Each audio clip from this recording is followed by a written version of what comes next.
What's up, Gooners? Welcome back to the channel. I recently posted this video, which was about the project in Arc Raiders. It got some good feedback. There was a couple of questions, though, specifically around the blueprints. A lot of people seem to have a concern around losing their blueprints, which I totally understand. It's definitely something that can be quite grindy. So, in tandem with the project video, I figured I would give a blueprint guide, a run guide, loot guide, so that if you do decide to do the project, you're not kind of scrapping or scrounging for those blueprints after everything is reset.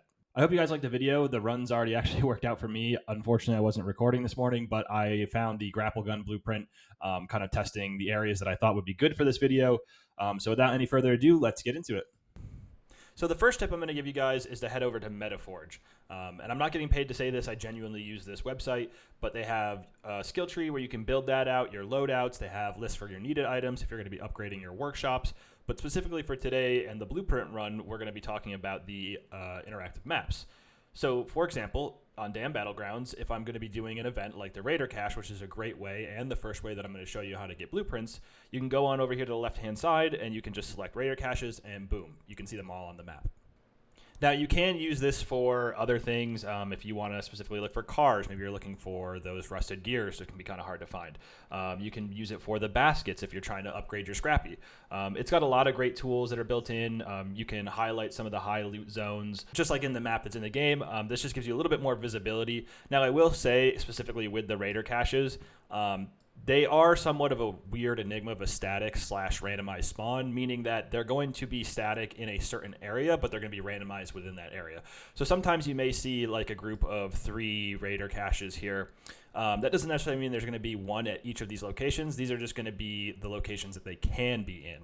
And keep in mind, this is not something that's been confirmed by Embark, anything on this map, obviously besides the POIs, but this is all going to be user-driven data. So this is us going in and updating where we're finding these things, which is really great because if things do change, that means we have the ability to kind of update it like a wiki.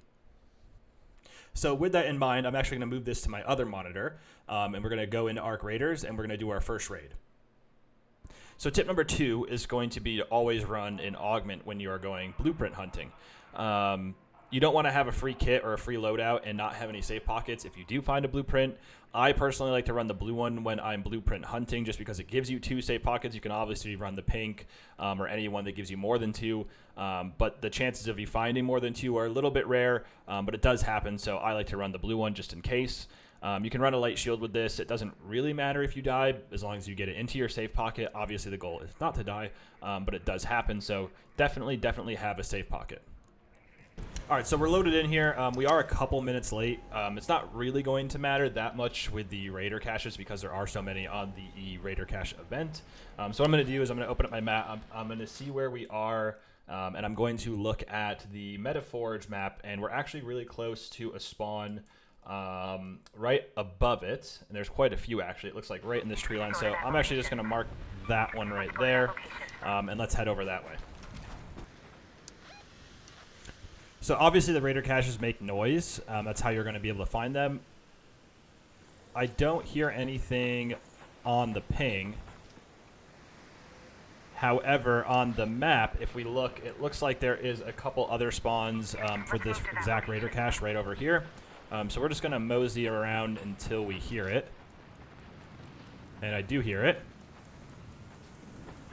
Sounds like it's coming from over here. Here we go. Here's the first one.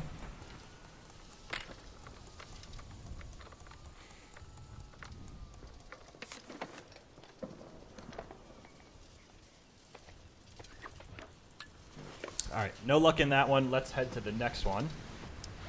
It looks like it's going to be up in this tree line here. There is a chance that we might have another one close by, but I'm not hearing anything, so let's kind of go this way a little bit. Oh, I do hear it. Here we go.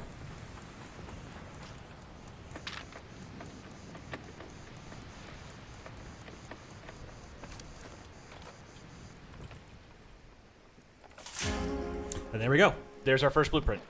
So I only searched 2 Raider caches, and we already have a blueprint with us. And if we can fill both safe pockets, then I'd probably just extract. There's no reason to kind of compound on them in case you die with them. So way number 2 that I like to find blueprints, besides the raider caches, is to go to a night raid, specifically a night raid on a map that has high residential areas. You can go to Dam Battlegrounds, but that is kind of spawn dependent. If you spawn on the top left of the map with all the apartment buildings, PAL apartments and stuff like that. So we went to Buried City because that's where the night raid is, and it also has a lot of residential areas. So actually right off the bat, we're going to go ahead and search the Grandiose apartments. We do have a full raid, which for the night raids and with the raider caches, like you do want to try and have the full raid. If you spawn with only 18 minutes left, it may be worth it to actually just reset real quick because obviously these events are timed and they run out. But if you have 25 minutes or so, which is like that first spawn wave, I would go ahead and try and run the route. Okay, and just like that, found a blueprint. So for reference, like I said, searching in any sort of these residential areas, these residential apartment buildings, they're going to have little caches like this or the little ammo boxes. I mean, even in the drawers inside some of these places are going to have the blueprints. As you can see, I mean, even if you're not finding blueprints, this is a super fruitful way to like, as you can see, even if you're not finding blueprints, which you should find them in a lot of these containers, you're going to be making out with a substantial amount of loot. So there you have it. Like I said, the night raids will definitely produce blueprints. You just have to search residential areas, search the cabinets. If they have any of those ammo boxes in them, definitely hit those. Those are going to have blueprints in them. Weapon boxes, but like I said, you're going to make it out with a bunch of stuff regardless. The night raids are increased loot and higher loot tier spawns. So, yeah, I would highly recommend giving it a try. So those are my 2 methods for getting blueprints. Especially as, like I said, a fresh wipe. There's definitely a couple other methods. I just think these are probably the 2 easiest ones. You're probably going to have the least amount of PvP. Everybody that I ran into that was doing the night raid or was doing the cache running themselves were super friendly. I actually don't think I died once during any of the runs that I was doing. And tops, it probably took me 10 minutes or so in each run to find a blueprint. So very, very easy.